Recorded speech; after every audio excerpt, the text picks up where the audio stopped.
가이드가 이제 가이딩을 하는데 제가 이제 그걸 통역을 할 수는 없고 그러면 이제 시간이 더 지체되니까 우리가 다이렉트로 전부 다 그냥 이해를 하셔야지 되고 그냥 발생을 하게 되면 우리가 그냥 다 같이 들어갈 수가 있어요. 그리고 여러분들이 이제 질문하실 게 있으시면 Not just the building, we have a few rules for the interior. First of all, standard museum rules. Don't lean on the walls, don't touch things. Be careful with your backpacks or big purses. Have them in front of you or on your belly so you know where they are. That way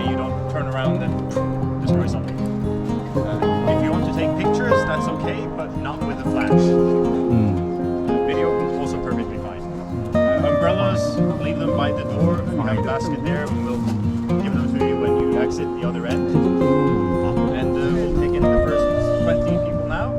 Just join me in the first room. So welcome to Trollhaugen. Thank you. 선생님들이 그러시면 얘들이 그쪽 맞은편에 떠나요. 나가는 출구에. 우산이. 사람들이 붙어보고.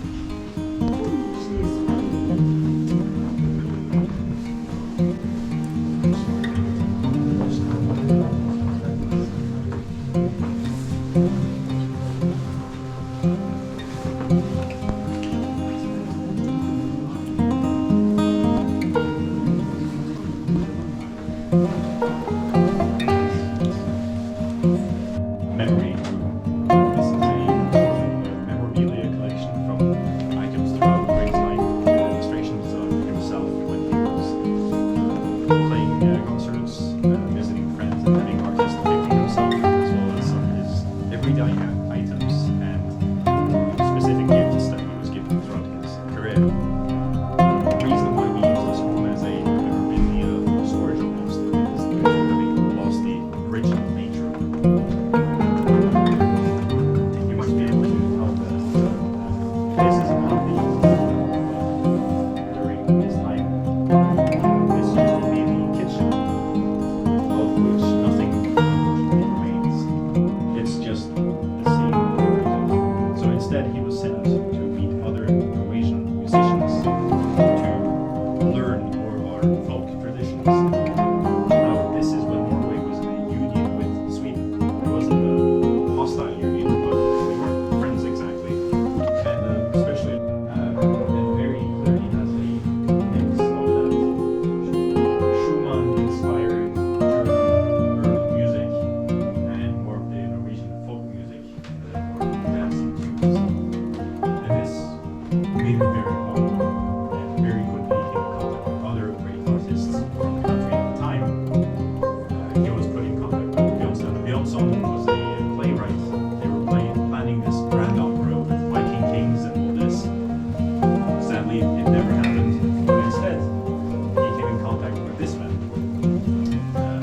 Henrik Ibsen, who was also a rival till death of Bjørnson. Bjørnson wanted Edvard Grieg to play the music for his new play called Yojgenda. Now, Grieg, he read the lyrics and he said, this is impossible to do music to this, completely unmusical, I can't do this. So Ibsen tried to send letters telling Grieg, you're so good, you're amazing, you're the best person for this, I need you to do this. And Grieg was not convinced. And then Ibsen sent literally his most renowned music. But Grieg himself didn't like it.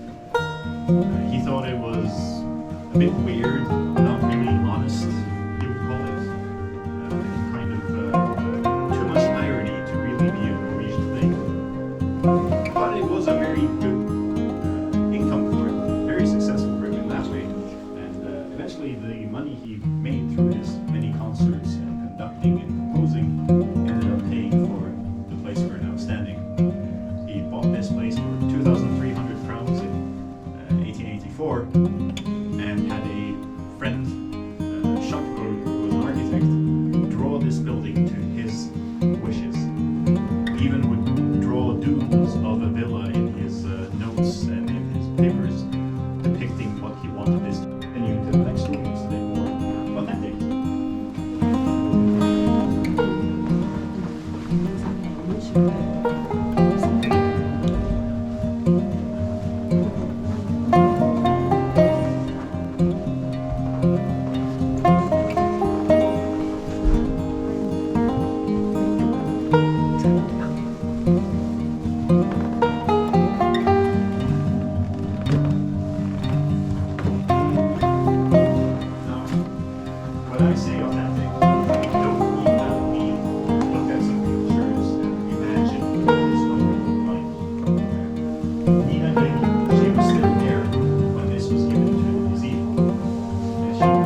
birthday present to Edvard Grieg. It was sent from some friends in Oslo.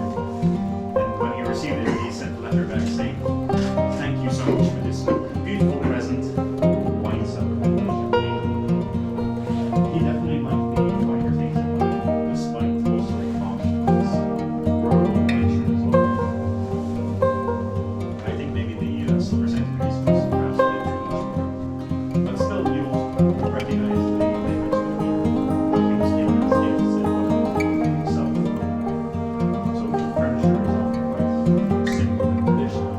And then next to that, these grand pieces of art, this massive, beautiful painting depicting children in Bergen playing, similar to how he would have been around as a kid.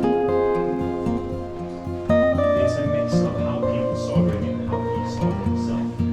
So in a way, he kind of shows himself as his house.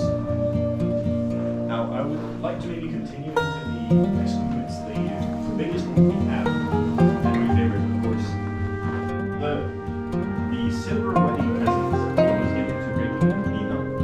They've been living here for about 5 years after they moved in 1885. And their friends somehow managed to smuggle this in the middle of the night without waking them up as they were sleeping upstairs. So if you ever moved a couch into your apartment, imagine how difficult that was, but it was definitely worth it. This piano was part of their entertainment for their guests, for themselves, with Nina and Edvard. They would be playing four-handed piano, or he would be playing while she was singing. Nina Grieg was a very accomplished singer as well. And this is often how they depicted themselves together, as her standing next to the piano and him playing and her singing. And that's also why you might notice the very tall ceiling. It's not because he was afraid of hitting his head on anything. He was a very short person himself. The idea was that this was a concert hall. So they wanted a villa that was small enough for both Edvard and Nina, but big enough to house a whole bunch of guests, to have a small concert, to entertain and party, which they very much did. Not in the winter though. Tall ceilings and big windows does not go well with the Norwegian winter, so it was very cold. They tried once to stay here in the winter and never again. After that, they would always be traveling to Europe and playing concerts and visiting spas, and then come back here in the summer when it was a bit more comfortable, I'd say.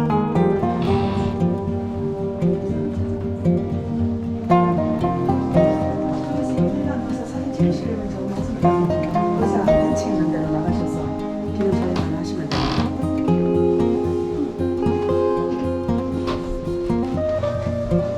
우산을 찍으셨어요?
낸시야, 작곡실 봐야지 왜 그걸로 빠지냐. 작곡실이가?